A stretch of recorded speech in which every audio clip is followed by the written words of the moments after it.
Con todos los compañeros aquí en RCN Radio y con los oyentes de la reforma a la salud. 117 artículos aprobados ya, Juan Manuel, quedan 22. La comisión está nuevamente citada el próximo martes. Ayer trabajaron más de 10 horas aprobando en bloque y recordemos que este es el primero de 4 debates. Sí. Si sale aprobado, pasa a plenaria de Cámara, posteriormente Comisión Séptima de Senado y plenaria de Senado. Le falta todavía, como usted lo dice, Jesús, un camino largo por recorrer a la reforma a la salud. Sin embargo, no son pocos los que están sorprendidos con lo que está ocurriendo, porque la reforma ha sido aprobada en un 84%, a pesar de que ha habido partidos que se han declarado en independencia o en oposición. Concretamente le atribuyen al partido de la U parte del protagonismo para lograr las mayorías de la reforma a la salud en el Congreso. Ha habido voces que están encendiendo las alarmas frente a lo aprobado. Por ejemplo, una que no es propiamente de oposición, es la de Humberto de la Calle Lombana, el ex vicepresidente, ex negociador de paz del gobierno de Juan Manuel Santos, entre otros muchos cargos. Dice Humberto de la Calle, preocupante lo que ocurre en la reforma a la salud. Gran desacierto decir que los médicos son responsables de resolver los temas de salud del paciente. Se abre la puerta a desvirtuar la profesión médica. Depuremos la demagogia y revisemos qué tipo de reforma se está aprobando. Pues revisando encuentran un artículo bien interesante del diario La República, Jesús, nuestro diario hermano, larepublica.co, ahí puede encontrarlo. Polémica porque médicos tendrían que garantizar resultados según un artículo de la reforma. Dice que representantes a la Cámara han pedido revisar el artículo 123 de la reforma a la salud que se ha aprobado por tratarse de palabras que no son precisas. La Asociación Colombiana de Sociedades Científicas ha expresado preocupación frente a ese artículo, porque se obligaría al profesional de la medicina a resolver de manera imperante las situaciones de salud del paciente. Eso es ir incluso en contra de la práctica médica, según ha dicho esta Asociación Colombiana de Sociedades Científicas en un comunicado. Fernando Ruiz, exministro de Salud, también manifestó sus reparos frente a ese artículo y ha dicho que con su aprobación el personal de la salud será el sujeto principal de las tutelas, ya no por prestar el servicio, sino sobre la respuesta orgánica de los pacientes. Me explico. Usted va donde el médico, tiene un dolor de estómago, ¿verdad? El médico inicialmente le da un diagnóstico y le dice, yo creo que usted puede tener una gastritis. Le da una formulación, le entrega la receta médica, los medicamentos, ¿verdad? Recetados. Y resulta que usted no tenía gastritis, sino que usted tenía, vaya a saber qué otra cosa tenía. El paciente lo puede tutelar a usted como médico, inmediatamente. Dicen los que saben, dicen los médicos, que esto no tiene precedentes en ninguna legislación del mundo. Por eso tan importante el pronunciamiento de la Asociación Colombiana de Sociedades Científicas en su comunicado. Pero ese no es el único artículo polémico. Otros más, por ejemplo, los que consagrarían ya los giros directos de la ADRES a las IPS, son también motivo de inquietud y de reclamo. ¿Qué significaría eso? Y en tercer lugar, perdóneme que, Tranquilo. Discúlpeme que me extendí, el aspecto político, ¿verdad? De lo aprobado, los incisos, las dificultades, pero el aspecto político. Al fin, ¿qué? Los partidos estaban en oposición, en independencia, no que eran tan críticos, no que iban a poner talanqueras para lo que no les pareciera bien. Ya va la reforma en 84% de su aprobación y ayer el vainazo de Germán Vargas Lleras en la reunión con los empresarios en Medellín fue muy preciso. Digo, yo no creo en la tal oposición de los partidos a la reforma. Ya analizamos también el tema político. Queremos saludar a las 7 de la mañana, 14 minutos, a Paula Acosta. Ella es la presidenta de ASEMI, la Asociación Colombiana de Empresas de Medicina Integral, una de las agremiaciones que representa a las EPS en Colombia. Doctora Acosta, bienvenida a RCN Radio. Gracias por estar con nosotros. Buen día. Hola, un saludo muy especial y todo para todos los oyentes de RCN Radio. Bueno, dentro de lo que se ha aprobado, recordemos, 117 artículos de 139, quedan 22, son muy polémicos. Se espera que el próximo martes, cuando se reanude la discusión y la aprobación ahí en la Comisión Séptima de la Cámara, el debate sea muy álgido. Pero dentro de estos 117 artículos que se han aprobado, ¿ustedes creen que si hay un cambio en la reforma? Es decir, ¿no es la misma reforma que se había presentado con la ministra Carolina Corcho? Y realmente el cambio fundamental que hay entre lo que presentó la ministra Carolina Corcho, pues es el aporte que hicieron en un primer momento los partidos, en particular el Partido Liberal, con la figura de gestoras. Esa figura, digamos, es una cosa completamente diferente a lo que hacen las EPS hoy. Y yo creo que en eso hay que hacer una claridad, porque un poco se ha tratado de vender que hay una transformación de las EPS en gestoras. No. Las EPS se liquidan y se acaban como las conocemos hoy. Cada una de las personas que nos está oyendo en este momento va a tener que decir adiós a su EPS en un periodo máximo de 2 años. Es decir, se van a quedar sin su EPS todos los colombianos. Se generan estos centros de atención primaria que siguen siendo el eje del nuevo modelo de salud, porque acá hacemos tierra arrasada y empezamos de nuevo construyendo desde unos centros de atención primaria en salud que se apoyarán en una figura que son las gestoras, en las cuales buscarán hacer una articulación de los niveles más altos de complejidad, segundo, tercer y cuarto nivel de complejidad en la atención. Con una cosa que es muy preocupante, y es que las gestoras tendrán que darle la cara a los usuarios, pero no van a tener las herramientas para poder garantizar esas atenciones y esas prestaciones. Yo ayer lo explicaba en un foro que asistía de una revista y les decía, mire, es como si ustedes le piden que organice este foro, pero ustedes no pueden definir ni el sitio del foro, ni cómo va a ser la logística, las luces, el sonido, ni tampoco cuáles van a ser los invitados, pero ustedes tienen que responder de cara a las personas que paguen por la inscripción de ese foro. Entonces, va a ser muy complejo para esa figura de las gestoras atender sobre unos resultados en salud, garantizar unos procesos al interior de las redes sin ser ni quienes contratan, ni quienes arman las redes, ni quienes evalúan la calidad, ni quienes auditan los servicios. Ahora, doña Paula, entonces, bueno, usted está siendo absolutamente clara. La reforma actual, como está siendo aprobada, desaparece a las EPS en el término de 2 años, cambian de nombre y tendrán otro tipo de actividades. Pero quisiera no, preguntarle... No cambian de nombre, es otra cosa. Es otra cosa. Otras, digamos, les dan la posibilidad de transformarse, pero realmente son 2 funciones completamente diferentes. Entonces, yo creo que un mensaje que tiene que ser claro para todos es que acá se están eliminando las EPS y el aseguramiento de forma individual como lo conocemos. Bien, y entonces surge la pregunta, ¿qué pasó con los acercamientos con el nuevo ministro Guillermo Alfonso Jaramillo? Ustedes desde esa agremiación, desde ASEMI, que agrupa algunas de las empresas de medicina prepagada, de medicina integral, habían tenido nuevos acercamientos con el ministro Guillermo Alfonso, que habían dicho que era más conciliador, que la estaban depurando. Sí. ¿Qué pasó? Pues mire, realmente tuvimos una primera reunión en donde el ministro nos oyó y eso yo creo que ya marca un cambio frente al estilo que traía la ministra Corcho, donde pues simplemente era imposible reunirse con ella.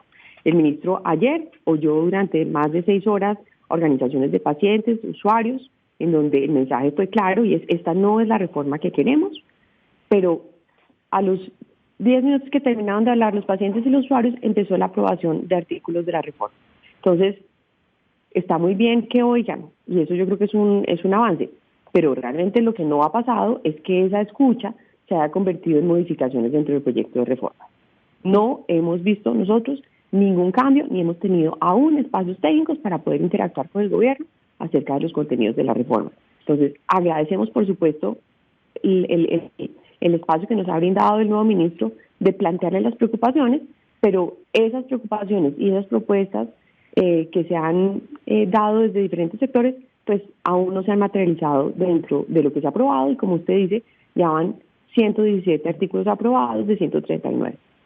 Y en el mismo sentido de la pregunta anterior, doña Paula Costa, ¿reuniones con los partidos políticos tuvieron ustedes que supuestamente permitirían allanar un camino distinto al que actualmente tiene la reforma? ¿Eso ocurrió? ¿Pasó algo? ¿Les prometieron algo? Nosotros tuvimos muchas reuniones con personas de los partidos que han estado metidas dentro de la discusión de la reforma, pero pues por supuesto ellos toman sus decisiones. También Ese es el proceso democrático, ¿no? Es decir, uno plantea cuáles son las preocupaciones, pero son finalmente los equipos de los partidos los que definen que sí y que no y cuáles son los acuerdos que hacen con el gobierno, que es un poco lo que vimos ayer.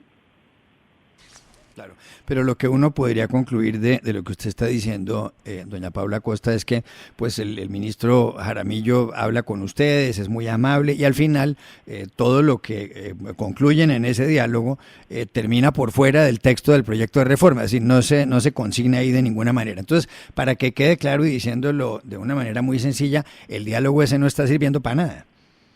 Pues el diálogo siempre sirve y yo creo que los procesos de cambio tienen que basarse en diálogos amplios.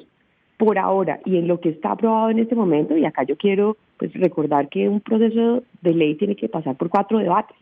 Esto es apenas el primer debate, que es en la Comisión Séptima de la Cámara de Representantes, pero de aquí a lo que sigue del trámite legislativo, pues es posible introducir muchos ajustes y pues esperemos que eso sea lo que se dé en ese trámite, porque en este primer momento no hemos visto ajustes significativos en esa propuesta. Y siguiendo en la misma línea de lo que le han planteado Juan Manuel Ruiz y Juan Carlos Iragorri, uno nos explica entonces por qué semanas atrás la reforma se paró, porque no tenía los cambios, porque los partidos políticos no querían, no veían sus proposiciones en el nuevo texto, y sí ayer en bloque se aprueba algo que no tiene cambio, que sigue siendo lo mismo que se tenía semanas atrás. Sí, yo creo que pues, eso es parte de la dinámica política que a mí un poco me excede y me sorprende más como ciudadana que como cualquier otra cosa, y es con un debate realmente de fondo no se dieron ayer, simplemente fue un tema mecánico de que tenía proposición avalada, que no tenía proposición avalada. Se iban aprobando artículos de la mayor relevancia. ¿Cómo vamos a tener nosotros los colombianos el acceso a los servicios de salud? ¿Cómo va a ser la atención primaria? ¿Cómo se van a manejar los recursos? Es decir, acá hay muchas discusiones que simplemente no se dieron. El sistema de información que supuestamente soportará toda la operación del sistema de salud tendrá que estar lista dentro de un año. El ejemplo que daba el ministro Fernando Ruiz hace unos días en un evento es que en el caso del Reino Unido les tomó 10 años y se gastaron en pesos colombianos 90 billones de pesos montando el sistema de información. Acá la propuesta y el cuadro de costeo muestra algo así como 150.000 millones de pesos y un año para realizar el sistema completamente interoperable del sistema de salud. Entonces, esto no va a funcionar en la vida real. El gobierno no es un experto en sistemas de información que sean interoperables, y ahí lo digo con conocimiento de causa porque yo fui parte del gobierno durante muchos años. Entonces, si todo se basa en supuestos de cosas en donde no existen las capacidades, pues realmente vamos a ser todos los colombianos, y en particular los pacientes y los usuarios, los que paguemos los costos de una reforma que improvisa en muchos aspectos, en particular en cómo va a operar. Ahora, doctora Paula Costa, quisiera preguntarle por un artículo que sé que no tiene que ver directamente con las EPS, pero podría eventualmente golpearles, aunque pues si van a desaparecer, pues entonces de pronto no. Tiene que ver con el artículo 123, aquel que obliga al profesional de la medicina a resolver de manera imperante las situaciones de salud del paciente, algo que han declarado las sociedades científicas como contradictorio con la práctica médica. Y digo que de pronto terminaría golpeándoles porque si entutelan a un médico porque supuestamente diagnosticó mal o procedió mal, pueden terminar entutelando a las EPS o a las gestoras de vida. ¿Usted tiene alguna opinión sobre ese artículo tan polémico que es uno de los más discutidos hoy? Mire, yo creo que ese artículo lo que muestra es un desconocimiento de cómo se opera la gestión de riesgo en salud, que es una de las cosas que hacen las EPS, y es tratar de que las enfermedades se identifiquen lo más pronto posible, de que el tratamiento sea el más adecuado y de que la enfermedad progrese lo más lentamente posible. Entonces, esa falta de entendimiento de cómo es la gestión de riesgo de salud hace que, en mi opinión, llegue este artículo 123, en donde pone claramente en cabeza del personal médico y de los médicos pues unas responsabilidades que son absolutamente desbordadas y sobre las cuales pues no hay ningún precedente en ninguna legislación en el mundo. Entonces, creo que eso es un reflejo, un poco como se parte de un diagnóstico equivocado y de muchos preconceptos que no son sustentados ni en cifras ni en argumentos para plantear una reforma en donde pues no se están resolviendo los problemas que de verdad sí tiene el sistema de salud y sobre los cuales sí deberíamos estar conversando como sociedad. Doctora Acosta, quedan 22 artículos por aprobar, por discutirse y aprobar. Esto está planeado para la próxima semana, empezando el martes próximo. De eso que queda, ¿qué es lo que más le preocupa? ¿Qué viene que sea muy grueso y muy preocupante? No, miren, creo que hay temas muy centrales dentro de las discusiones que vienen, como todo el tema de las redes integrales de salud, vienen otros temas de financiamiento, vienen más temas de la operación misma del sistema. Son temas muy importantes, pero realmente lo que ya está aprobado, así se hagan ajustes en esos 22, pues va a quedar como un Frankenstein. Porque por un lado usted va a tener unas sectoras con unas funciones que ya aprobó en un lado y con unos recursos que no van a cuadrar en el otro. Con una transición que ya está definida en un lado, pero sin unos mecanismos claros de operación en el otro lado. Entonces vamos a tener realmente como resultado de este trámite pues un texto de ley que nadie va a poder operar y que además está plagado de vicios como se ha ido denunciando en las sesiones, en donde probablemente las cortes cuando lo revisen pues van a ver todos estos problemas que se han tenido en el trámite y vamos a terminar los colombianos en un muy mal mundo en el cual se ha ido deteriorando todo el sistema de salud que tenemos y del otro lado no va a haber un puerto de llegada. Le agradecemos a Paula Acosta, ella es presidenta de ASEMI, la Asociación Colombiana de Empresas de Medicina Integral, una de las agremiaciones que representa a la CPS en nuestro país. Doctora Acosta, gracias por estos minutos con RCN Radio. Buen día. Son ustedes muy amables, muchas gracias por el espacio. Entonces, a juzgar por lo que dice ASEMI, ustedes lo acaban de escuchar bien, en lo aprobado, en ese 84% de lo aprobado, queda explícito que desaparecen las EPS. Ella dice que no hay que llamarnos a engaños, que no es una transformación. No. Desaparecen las EPS en el término de 2 años. Segundo, que el Estado no cuenta con los mecanismos suficientes para crear un sistema de información idóneo que pueda llevar a cabo un feliz término en una transición a otro sistema como el que quiere crear el actual gobierno. Trae a colación Paula Acosta un ejemplo que puso en las últimas horas el exministro de Salud Fernando Ruiz, en el sentido de que en Gran Bretaña llevar a cabo una transformación en el sistema de información del sistema de salud duró 10 años y costó el equivalente en Colombia a 90 billones de pesos. Y también opina sobre el polémico artículo 123 de la reforma, porque dice que demuestra un absoluto desconocimiento de la práctica médica.